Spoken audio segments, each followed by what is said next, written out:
We're back in Gravenhurst, the Gravenhurst Harbor. We are visiting the Muskoka Discovery Center where they maintain all the boats for the Discovery Center, and certainly part of the harbor are the two boats, the Seguin and the Winona II. But we're not going to be talking to those today. Today we're going to be looking at the Muskoka Boat Works. This is where they restore some of the old classic boats that have been built here in the Muskoka district, basically on the three big lakes. So we've been restoring a dippy in here for the last 2 or 3 years, and we're going to have a chance to chat with the leader of the group who has been working on this boat, and I think you'll enjoy it. Inside the boat works, we've got a number of canoes here. 2 canoes. This one's almost done, a brand new one put together. And we've got, makes it sound like we're working. And this is an old Peterborough Rice Lake canoe that they're just finishing restoring. They're looking at replace a number of components on the boat, but just looking at varnishing it now. So that'll be ready in a few weeks as well. Very interesting looking at the work and the design that goes into these canoes. And over here we have our dippy. Recently been restored, and we'll talk to the leader of the group here in a few minutes.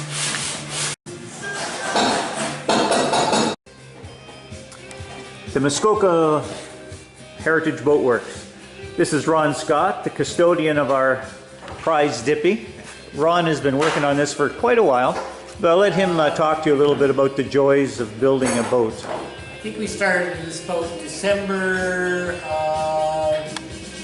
15, so 16, 17, into 18 and we've been working on this boat. This boat originally came from the Lang Lake Hunt Camp, then into the possession of Ron Hill, who had 4 dippies. This was the orphan of the 4. Ron had restored 3 before this, and this dippy had had a tree fall in on the starboard side and stove in about 5 planks on the far side of the boat. So when we started with it, it was, as my oldest son says, he wasn't sure it should go to the burn pile or whether it would go to the boat shop. But if he had his way, a can of gas and a pack of matches, and his problem with George would have been solved. Except that my daughter-in-law saw the name George, which was her father's name, and George was rescued. Beautiful. So you've had a lot of fun putting this together? Probably 20 people have had a lot of fun putting this together.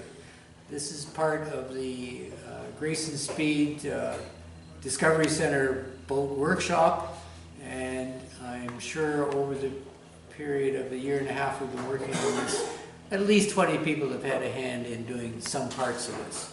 And the woodwork is one part of this one. Then there are a whole bunch of people again that have helped us on the engine, what is called the device in the middle of the boat, and the mechanical stuff that's involved with parts and pieces of the boat. It's interesting that the engine on this boat is what is called a small Cairn, 3 to 4 horsepower. And the interesting thing in this engine is that it is gas, straight gas with an oil flipper lubrication system. The engine has been running. We've had it running. The spark is provided by a buzz box, which is hooked up to a 6-volt battery. And if you get the buzz hooked up the wrong way and you touch the engine, you do get a real buzz. It hurts.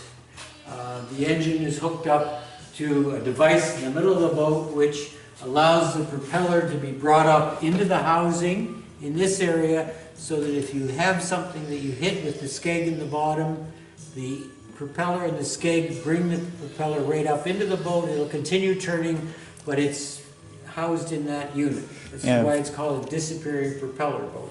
And the draft, I guess, changes from about a foot to an inch. Whatever the keel is on the bottom of the boat. Beautiful. The rudder on this boat, which isn't on yet, is controlled by a rope and pulley system. So it's this sash cord that goes along the side of the boat here that you just pull the rope to change the direction of the rudder on this. Yeah, it's really beautiful the way this has all come together. This boat is built in Lindsay. It is number 3883 in 1929. Beautiful. It's interesting that some of the parts of the boat are original. The seat back here, I'll go to a part that I can get off easily. You can see the number in the bottom of this 3883. Did I say 3889? 3883. So this is original to the boat from 1929. This is the seat back for the back seat. It's something like this. We have the seat back here is original.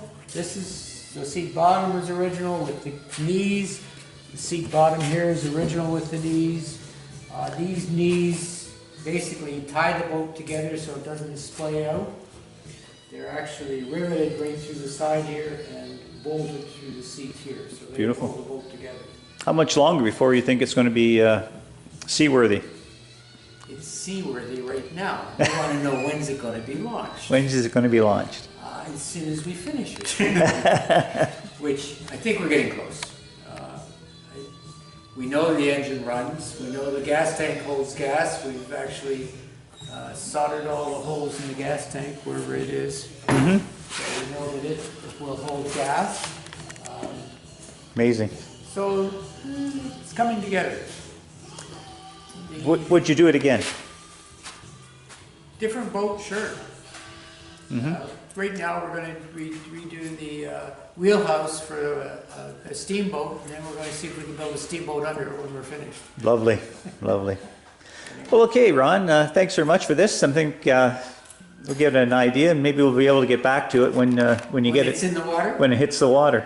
Okay. It'd be lovely. Anytime. Thank you. Good.